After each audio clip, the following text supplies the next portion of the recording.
નમસ્કાર, આપ જોઈ રહ્યા છો TV9. હું છું જગદીશ. અમદાવાદથી સમાચાર. ચાંદખેડાની રેસ્ટોરન્ટમાં પિઝામાંથી પ્લાસ્ટિક નીકળ્યું. ધ ઓશન પિઝા રેસ્ટોરન્ટની ઘોર બેદરકારી સામે આવી. પ્લાસ્ટિક નીકળતા ગ્રાહકે રેસ્ટોરન્ટના કિચનમાં તપાસ કરી. રેસ્ટોરન્ટના કિચનમાં પુષ્કળ ગંદકી અને વાસી ખોરાક પણ જોવા મળ્યો. વાસી બ્રેડ, પિઝા અને સડેલા બટેકા જોઈ ગ્રાહક રોષે ભરાયા. હેલ્થ વિભાગ દ્વારા કોઈ પણ પ્રકારની કાર્યવાહી નથી કરવામાં આવી. ચાંદખેડાની ધ ઓશન પિઝા રેસ્ટોરન્ટની બેદરકારીનો આ વિડીયો વાયરલ થયો છે, જેના કિચનનો આ વિડીયો આપને બતાવી રહ્યા છો. ચારે તરફ ગંદકી ખદબદી રહી છે. સંવાદદાતા જિગ્નેશ પટેલ ફોનલાઈન પર. જિગ્નેશ, વધુ એક અખાદ્ય ખોરાકની આ ભરમાળ જોવા મળી. આ પિઝા રેસ્ટોરન્ટમાં અખાદ્ય ચીજવસ્તુઓ ભેળસેળ થતી જોવા મળી છે. જગદીશ, અમદાવાદ જેવી જગ્યા પર નામાંકિત રેસ્ટોરન્ટ ધરાવતા હોય તે જગ્યાના આ દ્રશ્યો છે કે જે દ્રશ્યો ચોંકાવનારા છે.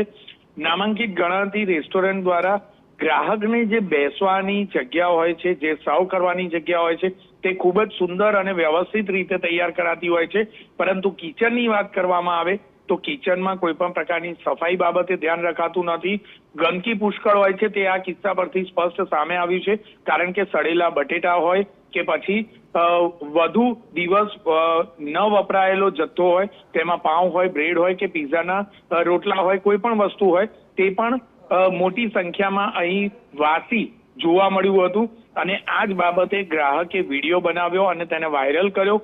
નવાઈની બાબત એ છે કે હેલ્થ વિભાગ દ્વારા કોઈ પણ પ્રકારના પગલાં હજી સુધી લેવામાં આવ્યા નથી.